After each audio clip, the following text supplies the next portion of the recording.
This is the Realme 9 Pro Plus.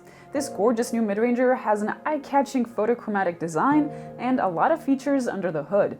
Like many of Realme's other phones, it has a lot of power at a bargain price. So should this be your next phone? I'm Angie for GSM Arena, and this is our review of the Realme 9 Pro Plus.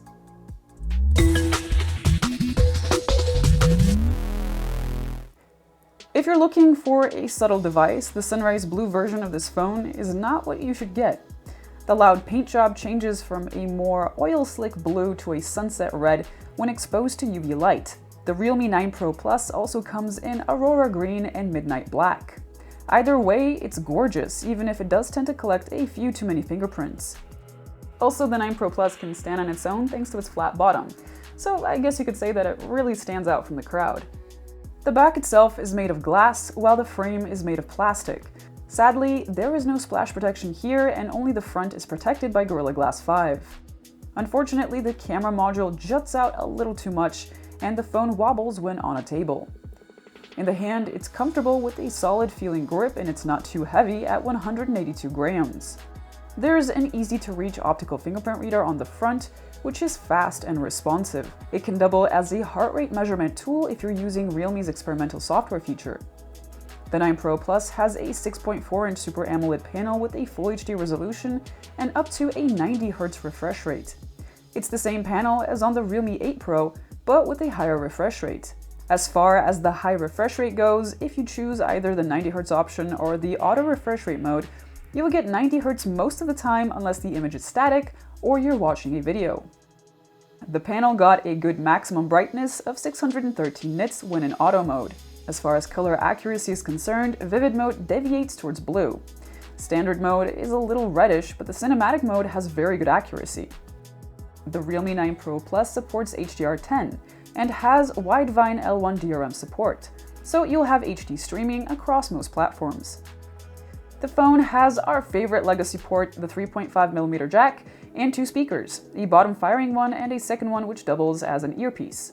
The speakers are balanced, which makes watching videos very pleasant. They got very good loudness on our tests, and overall the sound quality was likable. Midtones and voices sound excellent, while high notes are alright.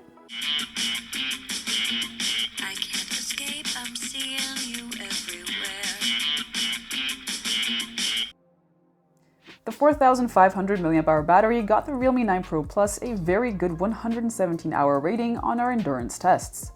The 60-watt Super Dart charger was just as impressive and got the phone from 0 to 77% in 30 minutes and a full charge in 49 minutes. Though this is a great result, it is interesting to note that the same charger filled up the Realme 7 Pro and the Realme 8 Pro faster.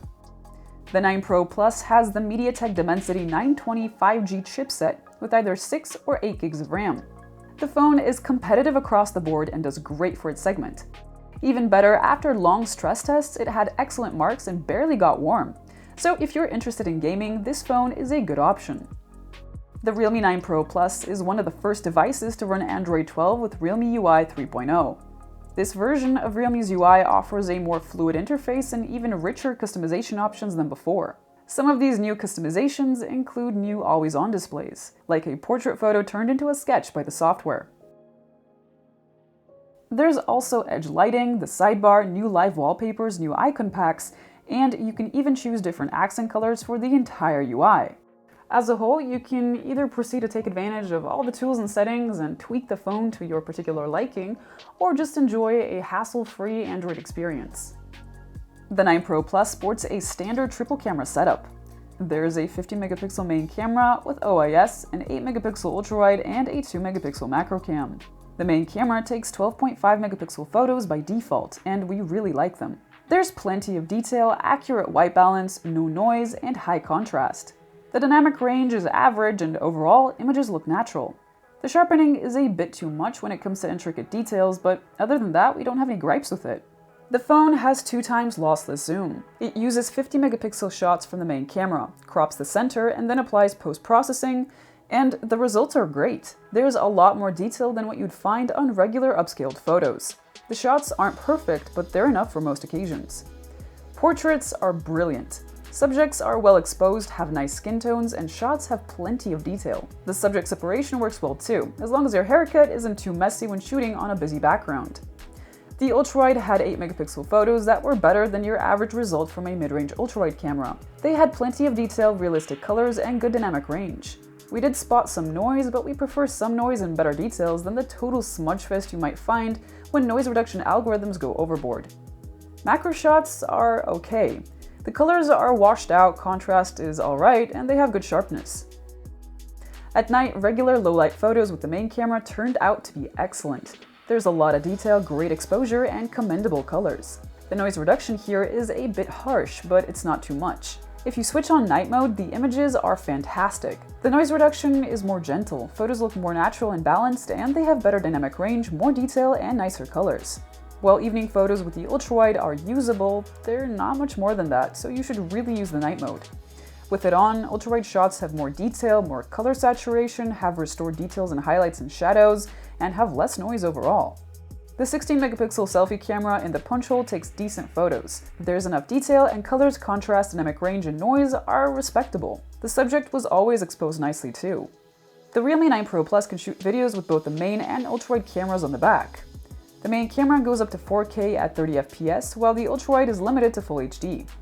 The 4K clips with the main camera are excellent. Colors are accurate, dynamic range is wide, sound is great, and there's plenty of detail. If you want to zoom in, footage isn't terribly soft either, and it's definitely usable. 4K videos in low light are great too, with plenty of detail and sharpness. There's little noise, plenty of color saturation, and balanced exposure. The ultrawide's Full HD videos are more narrow than those from the main camera, presumably because of electronic stabilization and distortion correction. Detail is low and footage is soft, so even though the dynamic range and colors were alright, you should stick to the main camera. This gorgeous beast of a phone has everything that you might want.